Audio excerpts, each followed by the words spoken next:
జై శ్రీరామ్ మిత్రులారా, నేను ఈరోజు మీకు కొంతమంది సెలబ్రిటీస్ ఏ విధంగా అయ్యారు అంటే వాళ్ళు మీడియా ఛానల్స్ను కానీ వార్తాపత్రికలు కానీ సోషల్ మీడియాను కానీ మేనేజ్ చేసి అనమాట. అంటే ఇక్కడ చాలామంది ఏంటంటే పని బాట లేని వాళ్ళు ఉంటారు. కొంతమంది ఆడవాళ్ళ ఫోటో కనపడుతున్న వెంట వేల మంది అక్కడ ఫాలో కావడము, వాళ్ళకు లైక్లు అనేది కొట్టడము, లేకుంటే ఛానల్లో ఏదైనా సెన్సేషనల్ ఒకటి యూట్యూబ్లో కానీ ఎక్కడైనా కనపడింది అనుకో వార్త, దాన్ని చూడనీకి వెళ్ళిపోవడము. దీంతో ఏమవుతుందంటే వాళ్ళు అటువైపు ఎవరి మీదనైతే ఈ వీడియో చేశారో వాళ్ళు ఫేమస్ అయిపోతున్నారు అనమాట, సెలబ్రిటీలు అయిపోతున్నారు. పిచ్చి పిచ్చి వీడియో చేసిన వాళ్ళంతా కూడా ఫేమస్ అంట. కానీ అసలు నిజం తెలిసి ఏమవుతుంది, వీళ్ళు జైలుకి పోతారు కదా, అప్పుడు అసలు నిజం తెలిసి ప్రజలు చీచి ఏంది వీళ్ళు ఇటువంటి వాళ్ళని మనం చూసామా అని అనుకుంటున్నారు. అటువంటి వాళ్ళు ఎంతమంది ఉన్నారు మన చుట్టుపక్కల, మన తెలుగు రాష్ట్రాల్లో కానీ దక్షిణ భారతదేశంలో కానీ ఉత్తర భారతదేశంలో కానీ ఎట్లా కొంతమంది ఫేమస్ అయినారు. వాళ్ళు మీడియాను మేనేజ్ చేశారనమాట. మీడియా వాళ్ళను బాగా మేనేజ్ చేయడం అంటే వాళ్ళను కొనడం, వాళ్ళని బాగా చూసుకోవడం అనమాట. వాళ్ళని స్పాన్సర్ చేయడం, వాళ్ళ కాంట్రాక్ట్లు ఇవ్వడము, ప్రకటనలు ఇస్తూ పోవడం పేపర్లలో. అంటే మన రాష్ట్రంలోనే కాకుండా ఇతర రాష్ట్రాల్లో కూడా ప్రకటనలు ఇచ్చేస్తే వార్తాపత్రికలు బతుకుతాయి అన్నమాట, వాళ్ళకి ఆదాయం వస్తుంది. వాడు ఎక్కడో ఢిల్లీలో ఎక్కడో ముఖ్యమంత్రిగా ఉన్నవాడు ఇక్కడ దక్షిణ భారతదేశంలో కానీ మిగతా రాష్ట్రాల్లో కానీ ప్రకటనలు ఇస్తే ఏమో ఉపయోగం, ఎవరికి ఉపయోగం లేదు. కానీ ఏంటంటే ఆ వార్తాపత్రికలకు లేకుంటే ఆ టీవీ ఛానళ్లకు వాళ్ళకు మాత్రం ఉపయోగం ఉంటుంది. వీళ్ళు ఆ విధంగా ఫేమస్ అయిపోయినారు. తర్వాత వాళ్ళ కుంభకోణాలు తెలిసి, వాళ్ళ కుట్రలు తెలిసి జైలుకి వెళ్ళిన తర్వాత ప్రజలు వాళ్ళందరినీ కూడా చీకొడుతున్నారు. వాళ్ళు ఎవరెవరు అనేది మీకు ఈరోజు విశదీకరిస్తాను. వార్తాపత్రికలను ఈ ఎలక్ట్రానిక్ మీడియా కానీ వీళ్ళన్నిటిని మేనేజ్ చేసుకొని సెలబ్రిటీలు అయిన వాళ్ళు మనం ముందుగా చెప్పుకోవాల్సింది ఇందిరాగాంధీ, తర్వాత ఇక్కడ తెలంగాణలో చంద్రశేఖరరావు. ఆయన పెద్ద నాయకుడని అన్ని వార్తాపత్రికలని ఇక్కడ టీవీ ఛానళ్ళు కానీ లేకపోతే యూట్యూబ్ ఛానళ్ళు కానీ మిగతా చోట్లంతా కూడా ఆయన గురించి ఎక్కువ రాసేవాళ్ళు, ఆయన ఫేమస్ అన్నాడు. ఇందిరాగాంధీ కూడా అంతేనమాట, ఆమె గురించి ఎక్కువ విపరీతంగా పొగిడేవాళ్ళు. ఆమె ఏదో అదే అని దేవత అని రకరకాలుగా. ఇప్పుడు మన చంద్రశేఖరరావు కూడా అబద్ధం చెప్పాడు, ఎవరో వాజ్పేయి ఇందిరాగాంధీని దుర్గాదేవి అన్నాడని. ఆయన ఎప్పుడు అనలేదు, కానీ వీళ్ళు అబద్ధాలు చెప్పడంలో నెంబర్ 1 కదా చంద్రశేఖరరావు కుటుంబము. ఇట్లా చెప్పేశారు బోగస్ మాటలన్నీ. ఈయన ఇట్లా ఫేమస్ అయిపోతే ఇందిరాగాంధీ అప్పుడు ఎట్లా ఎన్నికలలో ఓడిపోయిన తర్వాత మళ్ళీ ఎన్నికలకు రావచ్చు, ఆమె గెలవచ్చు, ఏమైనా కావచ్చు. కానీ ఏం చేసింది, అత్యవసర పరిస్థితిని ప్రకటించేసి 1,40,000 మందిని జైల్లో, అంటే ఏమీ విచారణ లేకుండా జైల్లో వేశారు. చాలామందిని ఎన్కౌంటర్ చేశారు. గుడిసెలు ఇవన్నిటికైనా అన్నిటిని తొలగించేశారు. అందరికీ కుటుంబ నియంత్రణ ఆపరేషన్. ఎట్లాంటి ఎవరైనా చిన్న నేరం చేసినా సరే నువ్వు జైలుకి పోతావా, లేదంటే ముందు కుటుంబ నియంత్రణ ఆపరేషన్ చేసుకొని నీకు శిక్ష లేదు. అట్లా ఎంతమందికో కుటుంబ నియంత్రణ ఆపరేషన్ చేశారనమాట. ఈ పాపాల ఫలితం ఏమవుతుంది, ఈమెనేమో ఎవరో చంపేశారు, వాళ్ళ సిక్కులే సెక్యూరిటీ గార్డ్సే. తర్వాత అంతకుముందు ఏంటి, ఈయన ఆమె రెండో కొడుకు సంజయ్ గాంధీ విమాన ప్రమాదంలో చనిపోయాడు. రాజీవ్ గాంధీ ఏమైనాడు, రాజీవ్ గాంధీ ఆయనను ఎవరు శ్రీలంక వాళ్ళు చంపేశారు, ముక్కలు అయిపోయినాడు, అంటే శవం కూడా దొరకకుండా. ఈయన ఇప్పుడు చంద్రశేఖరరావు ఏంది, కూతురేమో జైలుకి వెళ్ళింది. తర్వాత ఈయన ముఖ్యమంత్రి పదవి పోయింది. పార్లమెంటులో ఎంత 0 సీట్లు వచ్చినాయి. తర్వాత ఇప్పుడు ఎమ్మెల్యేలంతా కూడా 8 మంది ఈయన పార్టీ నుంచి వేరే చోటికి వెళ్ళిపోయినారు. ఇప్పుడు ఈయన 39 మందిలో ఈయన పార్టీలో ఉండేది ఇప్పుడు 30 మందే. అది కూడా ఏంటంటే ఈరోజు చెప్పే లోపలనే ఇంకొకరు జారిపోవచ్చు. కాబట్టి 30 అనొచ్చు, 29 అనొచ్చు, 28 అనొచ్చు, అట్లా తగ్గుకుంటూ పోతున్నారు. అంటే ఇప్పుడు నిజం తెలిసిందనమాట. ఈయన 8 లక్షల కోట్ల అప్పు చేశాడు. ఉద్యోగుల రిటైర్మెంట్ వయసును పెంచేసి నిరుద్యోగులకు అన్యాయం చేశాడు. కాళేశ్వరం ప్రాజెక్టు కట్టి తెలంగాణను అధోగతి పాలు చేశాడు. తర్వాత ఈ ఫోన్ ట్యాపింగ్ కానీ ఇంకా ఎన్నో ఉన్నాయి కదా కుంభకోణాలన్నీ ఒక్కొక్కటే బయటపడుతున్నాయి. విద్యుత్ కొనుగోలు కుంభకోణం కానీ ఇవన్నీ బయటపడేసరికి ఈయన కూడా ఇట్లా ఇంత తెలంగాణ సెంటిమెంట్ పెట్టుకొని ఫేమస్ అయిపోయి ఇట్లా చేసినాడు అనుకుంటున్నారు జనాలు. సెంటిమెంట్తో ప్రసిద్ధి చెంది రకరకాల కుంభకోణాలు చేసి ఇప్పుడు జైలుకి వెళ్ళిన వాళ్ళు ఎవరంటే కల్వకుంట్ల కవిత, కేజ్రీవాల్. అంటే కల్వకుంట్ల కవిత పెళ్ళి అయినా కూడా ఇంకా అట్లనే కల్వకుంట్ల కవితనే అంటున్నారు. వాళ్ళ తండ్రి ఇంటి పేరే ఉంది.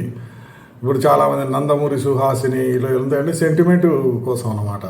నందమూరి ఫ్యామిలీ అంటే ఓట్లు వస్తాయని. ఇంకా ఇట్లనే చాలామంది అట్లనే చేస్తుంటారు అనమాట. ఇటువైపుగా తండ్రి తరపు ఇంటి పేరు పెట్టుకోవాలా లేకపోతే భర్త తరపు ఇంటి పేరు పెట్టుకోవాలా అనేది వాళ్ళు ఇష్టంగా చేసుకుంటుంటారు అన్నమాట. వీళ్ళు ఏంది కేజ్రీవాల్ కవిత సెంటిమెంట్ అన్నమాట. తెలంగాణ జాగృతి, తెలంగాణ సెంటిమెంటు, మేము తెలంగాణ బిడ్డలము, ఇట్లా రకరకాలుగా అనమాట. మేమంతా ఉచితంగా అది ఇస్తున్నాము ఇది ఇస్తున్నాము అని చెప్పేసి పార్లమెంటు మెంబర్గా ఎన్నికైంది ఆమె. ఆయన కేజ్రీవాల్ ముఖ్యమంత్రిగా ఎన్నికైనాడు. నీతి నియమాలతో నేను పాటిస్తాను, అవినీతి అనేది లంచాలు అనేది మన ప్రభుత్వంలో ఉండవని.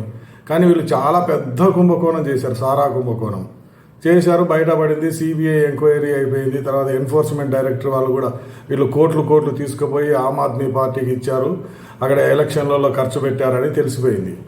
అందుకని ఇద్దరు కూడా ఇప్పుడు జైల్లో ఉన్నారు.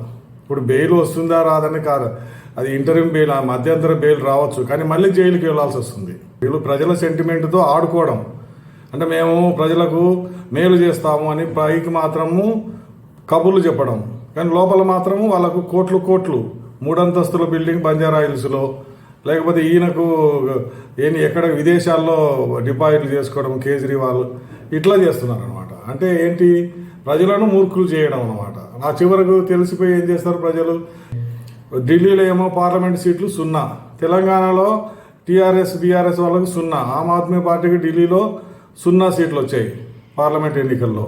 మరి ఇట్లానే ఉంటుంది, ప్రజలు చీకొడతారు. తర్వాత చెప్పుకోవాల్సింది ఏంటంటే, వీళ్ళు హర్షత్ మెహతా కానీ, ఐసిఐసిఐ బ్యాంక్ చైర్మన్ చందాకు వచ్చారు కానీ, ఇంకా కొంతమంది ఫైనాన్షియల్ ఫ్రాడ్స్ చేశారు కదా, వీళ్ళంతా కూడా అంటే సత్యం రామలింగరాజు, మిగతా కొసరాజు వెంకటేశ్వరరావు, వీళ్ళు అంతా కూడా ఆర్థిక నేరాలన్నీ చేసేసినారు. అయినా కూడా ఇంకా ఫేమస్గానే ఉన్నారనమాట. అప్పుడు తర్వాత ఎన్ని సంవత్సరాల తర్వాతనో వాళ్ళ మోసాలు బయటపడి వాళ్ళు కోర్టు చుట్టూ తిరగాల్సి, జైలుకి వెళ్ళి జైల్లోనే ఒక ఆయన చనిపోయినాడు. ఇట్లా జరుగుతుంది అనమాట. హర్షత్ మెహతా తెలుసు కదా, బ్యాంకుల కుంభకోణం అని, బ్యాంకు వాళ్ళతో అందరితో మంచిగా ఉండి వాళ్ళ డబ్బులన్నీ తీసుకొని షేర్ మార్కెట్లో పెట్టేసి ఏదో డబల్ చేస్తాను తర్వాత త్రిబుల్ చేస్తాను అనుకోండి, మీ డబ్బులు మీకు ఇస్తానండి వాళ్ళు బ్యాంకు వాళ్ళు ఇచ్చేసారనమాట. ఇట్లా వాళ్ళ రూల్స్ ప్రకారం ఇవ్వకూడదు. ఈయనకు కోట్లు 100 కోట్లు ఇచ్చారు. తీరా చూస్తే అది 1000 కోట్ల రూపాయలు అయింది. ఆంధ్ర బ్యాంకు నుంచి కానీ, యునైటెడ్ బ్యాంకు, ఎస్బీఐది, ఇంకా ఇట్లా ఎన్ని బ్యాంకులో నుంచో ఆయన తీసుకున్నాడు ఫండ్స్. తర్వాత అందరికీ చేతులు ఎత్తేసినాడు, అందరి నెత్తి మీద చేతులు పెట్టేసినాడు అనమాట. ఆయన జైలుకు పంపించేశారు, జైల్లోనే చనిపోయినాడు.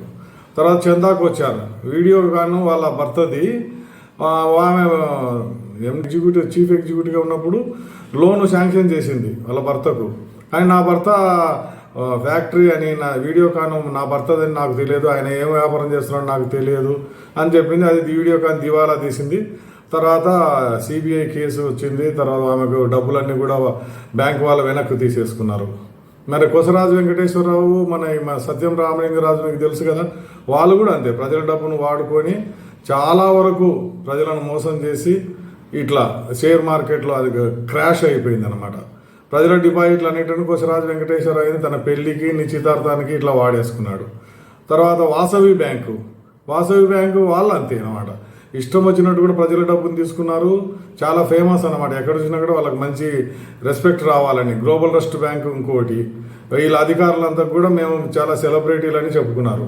తర్వాత ఏమైంది, వాళ్ళంతా కూడా జైలుకు పోవాల్సి వచ్చింది. ఇప్పుడు కుంభకోణాలు చేస్తూ కూడా లంచాలు తీసుకుంటూ ప్రజలకు అన్యాయం చేస్తూ పైకి మాత్రం సోషల్ మీడియాలో కానీ, మెయిన్ మీడియాలో కానీ వీళ్ళు కొంతమంది ఫేమస్ అయిపోయినారు కదా. వాళ్ళు ముగ్గురు గురించి చెప్తాను. ఒకరేమో జనార్దన్ రెడ్డి, గాలి జనార్దన్ రెడ్డి మీకు తెలిసే ఉంటుంది. ఇంకొక ఆమె తస్లీమా అని సబ్ రిజిస్ట్రారు, తస్లీమా సుల్తానా. ఇంకొకరు చంద్రకళ అని ఐఏఎస్ ఆఫీసర్ ఉత్తరప్రదేశ్లో. వీళ్ళు ముగ్గురు అనమాట. అంటే వీళ్ళు చేసేది అన్ని కుంభకోణాలే చేస్తున్నారు. కానీ పైకి సోషల్ మీడియాలో ఏంటంటే వీళ్ళ గురించి మంచిగా చెప్పాలని వాళ్ళను మీడియాను మేనేజ్ చేశారనమాట. ప్రింట్ మీడియాను మేనేజ్ చేశారు, తర్వాత సోషల్ మీడియాను మేనేజ్ చేశారు, మెయిన్ మీడియాను కూడా మేనేజ్ చేశారనమాట. ఇప్పుడు మనకి చాలా వైస్ ఛానల్ ఉన్నాయి కదా, వాళ్ళకందరికీ డబ్బులు ఇచ్చేసి ఇంకా ఎట్లా అంటే అట్లా వాళ్ళకు ఎన్ని రకాలుగానో వీళ్ళు సోషల్ సర్వీస్ చేస్తున్నారు, వీళ్ళ కష్టార్జితం అంతా కూడా ప్రజలకే ఇస్తున్నారు అని ఒకసారి మీరు కూడా చూడండి. నేను తర్వాత మాట్లాడతాను.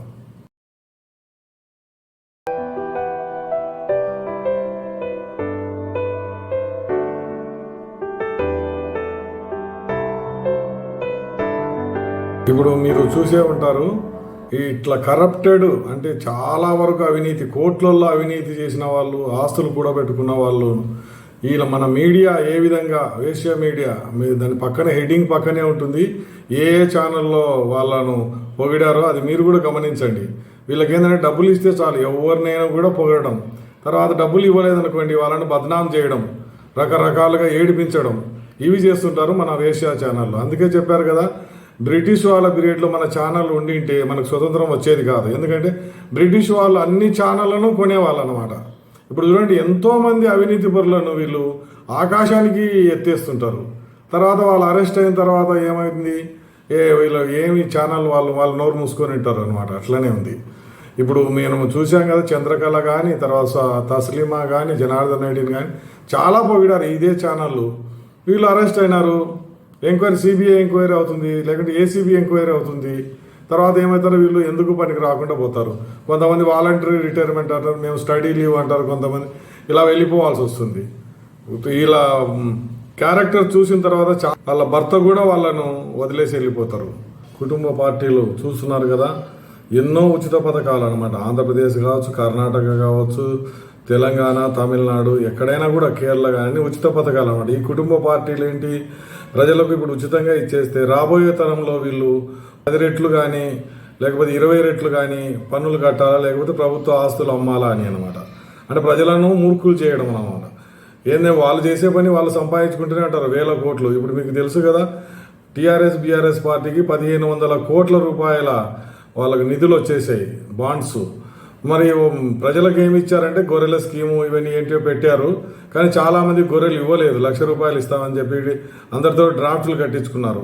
తర్వాత ఇప్పుడు అందరికీ కూడా వేల మందికి ఆ బ్యాంకు డ్రాఫ్ట్లను వాపసు ఇస్తున్నారు, మీకు ఇవ్వలేము అని చేతులు ఎత్తేసారు అనమాట. అంటే ప్రజలను మూర్ఖులు చేయడం ఎలా, దాంతో ఫేమస్ అయిపోతారు, మేమేమో జేబు నుంచి ఇస్తున్నాము అని. ఎవరు కూడా వాళ్ళ జేబు నుంచి ఇవ్వరు, గుర్తుపెట్టుకోండి. ఏ రాజకీయ నాయకుడు ఇంతవరకు కూడా జేబు నుంచి ఇవ్వలేదు. ఎందుకంటే వాళ్ళు కోట్లు, తర్వాత 100 కోట్లు, 1000 కోట్లు, ఎందుకోసమో ఏంటో మరి అర్థం కాదు వాళ్ళకు. వాళ్ళు మరి వచ్చే జన్మలోకి తీసుకోపోవాల్సిన అవకాశం గిన ఉంటే గిన వాళ్ళు ఇంకా 1,00,000 కోట్లు కూడా సంపాదించిండే వాళ్ళేమో. ఇప్పుడు కుంభకోణాల్లో చూస్తున్నాం కదా, 1,00,000 కోట్ల కుంభకోణాలని ఇట్లానే ఉంటుంది అన్నమాట. అందుకోసమని ప్రజలు కూడా ఇట్లా చేస్తున్నారు అని చెప్పేసి వాళ్ళు కూడా యూట్యూబ్ ఛానల్ అనేది ఒకటి పెట్టుకున్నారు. యూట్యూబ్ లేకుంటే ఇంకోటి పెట్టి అన్ని బోగస్ వార్తలే అనమాట. నేను చూస్తుంటాను కదా, RTV అని ఒకటి, రెడ్డి టీవీ ఒకటి, దాము బాలాజీ అని ఒకరు, ఇంకా ఇట్లా రకరకాలు ఉంటాయన్నమాట. ఏదో పెడతారు టెక్ అని, టెక్ అని వాళ్ళ పేరుతో పెడతారు. ఈ ఛానల్స్ అన్నీ కూడా ఏంటంటే నకిలీ వార్తలు అనమాట. ఆ నకిలీ వార్తల్లో ఒక ఆమె సాల్ట్ లేక్ సిటీ, అమెరికాలో ఉటా రాష్ట్రానికి రాజధాని సాల్ట్ లేక్ సిటీ, అక్కడ ఒక ఆమె ఇట్లనే రూబీ ఫ్రాంక్ ఆమె ఏం చేసింది, 8 ప్యాసింజర్స్ అని ఒక ఛానల్ క్రియేట్ చేసింది. ఆ ఛానల్ మీకు తెలుసు కదా, ఆడవాళ్ళు ఎవరైనా ఇట్లా ఛానల్ కానీ ఏదైనా ఇంటర్వ్యూలో కానీ ఫోటో కానీ కనపడితే పరిగెత్తిపోయే వాళ్ళు చాలా మంది ఉంటారు. ఆమెకి 25 లక్షల మంది సబ్స్క్రైబర్స్ వచ్చారు. తర్వాత 100 కోట్లకు పైగా వ్యూస్. ఆమెకు కూడా అట్లనే డబ్బులు కూడా అలాగే వచ్చేటి అనమాట. ఏంటి అంటే 6 మంది పిల్లలు, ఆమెకు 42 సంవత్సరాలకే, అంటే 6 మంది పిల్లలు, వీళ్ళు ఇద్దరు, అంటే 8 ప్యాసింజర్ 8 మంది ప్రయాణికులు అనే పేరు మీద ఒక యూట్యూబ్ ఛానల్ మొదలు పెట్టింది అనమాట. ఇంకొక వాళ్ళ స్నేహితురాలతో ఈమె ఇంటర్వ్యూ. ఇదంతా చూసి ప్రజలు నిజంగా వీళ్ళు పిల్లలను మంచిగా పెంచుతున్నారు, పిల్లలను ఆరోగ్యంగా ఉంచుతున్నారు, పిల్లలను మంచిగా చదివిస్తున్నారు, కుటుంబం సంతోషంగా ఉంది అని అనుకున్నారు. కానీ తర్వాత నిజం తెలిసింది. ఆ నిజం ఏంటో తర్వాత చెప్తా. మీరు ఇంతకుముందు చూసింది ఈ రూబీ ఫ్రాంక్, శ్రీమతి రూబీ ఫ్రాంక్ వాళ్ళ ఇల్లే అనమాట. వాళ్ళ కుటుంబము అందులోనే ఉంటారన్నమాట. అందులోనే ఆమె ఈ వీడియోలన్నీ తయారు చేసి బయటికి పంపిస్తుంటుంది. ప్రజలు కూడా చాలా ఆకర్షితులై ఆ వీడియోలన్నీ చూస్తుంటారు. తర్వాత ఒకరోజు వాళ్ళ పిల్లలు చేతి కట్లు ఇప్పుకొని బయటికి పోయి పక్కింటి వాళ్ళను భోజనము నీళ్ళు అడిగారు. ఏంటి అంటే 2 రోజుల నుంచి మాకు మా అమ్మ అన్నం పెట్టడం లేదు, భోజనం తినక చాలా 2 రోజులు అయింది, నీళ్లు కూడా ఇవ్వలేదు, మమ్మల్ని కాళ్ళు చేతులు కట్టేసింది, పడేసింది, రూమ్లో ఒంటరిగా పడేసింది అని. చాలా వాళ్ళ గదులు కూడా చాలా ఉంటాయి కదా పెద్ద భవంతిలో అని చెప్పారు. వెంటనే వాళ్ళు ఏం చేశారు, పిల్లలకు అన్నం పెట్టారు. తర్వాత పోలీసులకు ఫోన్ చేశారు, ఈ విధంగా జరుగుతుంది, పక్కింట్లో మీరు రావాలి అని. అది ఒక్కొక్క పెద్ద భవంతి కదా. పోలీసులు వచ్చేసారు. పోలీసులు వచ్చేసి ఆమెను అరెస్ట్ చేసి తీసుకెళ్లారు. తర్వాత కోర్టులో హాజరుపరిచారు. కోర్టులో హాజరుపరిస్తే మన దేశం మాదిరి 6 నెలలు లేకపోతే 2 సంవత్సరాలు ఇట్లా జైలు శిక్ష వేయలేదు వాళ్ళు. మొత్తం కలిపి చిన్న నేరమైన పెద్ద నేరమైన కూడా 60 సంవత్సరాల జైలు శిక్ష వేశారు. శ్రీమతి రూబీ ఫ్రాంక్ ఇంకా బయటికి రాలేదు, జీవితం అంతా కూడా జైల్లోనే. ఇప్పుడు 42 సంవత్సరాలు 60 సంవత్సరాలు జైలు శిక్ష పూర్తి చేసుకొని బయటికి రావాలంటే అది అయ్యే పని కాదు. కానీ ఆమెకు అదే ఫాలోయర్స్ చెప్పాను కదా, ఎంతమంది 25 లక్షల మంది ఫాలోయర్స్ అదే సబ్స్క్రైబర్స్ ఉన్నారని. అంటే ఏంటంటే ఎవరన్నా ఏదైనా అబద్ధం చెప్తే చాలు దాన్ని గుడ్డిగా నమ్మడము, ఆడవాళ్ళు అయితే చాలు వాళ్ళని ఫాలో చేయడం, ఇవన్నీ ఉంటాయి అన్నమాట. నేను కూడా చూశాను కదా, ఏదైనా ఫోటో కనపడితే ఆడవాళ్ళ ఫోటో మారుస్తే దాన్ని కూడా వాళ్ళు షేర్ చేస్తుంటారు అన్నమాట, ఇతరులకు పంపించడము లేకపోతే పొగడము, ఇవన్నీ అన్నమాట. మరి అటువంటి దాన్ని ఆమె క్యాష్ చేసుకునేది. అంటే ఆమె చూస్తున్నాం కదా, బ్యాంకులో తక్కువ వడ్డీ అంటాం మనం, 1 రూపాయి కన్నా తక్కువ, కానీ 2 రూపాయల వడ్డీ అంటే వాడు ఎలా ఇస్తాడో అని తెలియకుండా అందరు గొర్రెల్లాగా పోయి దుంకేసి డబ్బులు పోగొట్టుకుంటారు అన్నమాట. ఈ మధ్య రీసెంట్గా జరిగింది కదా, ప్రియాంక ఎంటర్ప్రైజెస్ అనే అబిట్స్లో 200 కోట్లు అంట, అది 200 కోట్లు మోసం చేశారు. భార్య, కొడుకు, తర్వాత భర్తతో ముగ్గురు కలిసి ఏదో కంపెనీ పెట్టారు. ఆమె కోఆపరేటివ్ బ్యాంకులో పనిచేస్తుంది జీఎంగా. అయినా కూడా ఎందుకు ఆ డబ్బులని డిపాజిట్లన్నీ ఇక్కడ పంపించేసింది. అంటే మన దేశం వాళ్ళు ఏంటంటే మూర్ఖులు కానికి సిద్ధంగా ఉంటారన్నమాట. ఈ టీవీ ఛానళ్ళు చెప్పినది నిజమని నమ్ముతారు. నేనైతే కానీ అదే చెప్తాను, ఏ ఛానల్ మన దగ్గర ఉండే కదా, ఏబిఎన్ కానీ TV5 కానీ ఇవన్నీ ఒకరికి కొమ్ము కాస్తుంటాయి. అది అందరికి తెలిసిన విషయమే, చాలా చోట్ల చర్చలు జరుగుతుంటాయి, అందరు చెప్తుంటారు. కానీ మన వాళ్ళు ఏంటంటే వాళ్ళు చెప్పేది నిజమని నమ్ముతారన్నమాట. ఇప్పుడు మన రాష్ట్రాలను, దక్షిణాది రాష్ట్రాలన్నీ కూడా దివాలా తీయడానికి కుటుంబ పార్టీలే, కానీ ప్రజలు మాత్రం మనకు ఉచితంగా వస్తున్నాయి కదా తీసుకుంటారు. తర్వాత ఇబ్బంది పడేది మన ప్రజలే. తర్వాత సమాజంలో జరుగుతున్న విషయాలపై మీకు అవగాహన కల్పించేందుకు ఇంకొక వీడియో చేసి మీ ముందుకు వస్తాను. అంతవరకు సెలవు. నమస్తే. జై హింద్.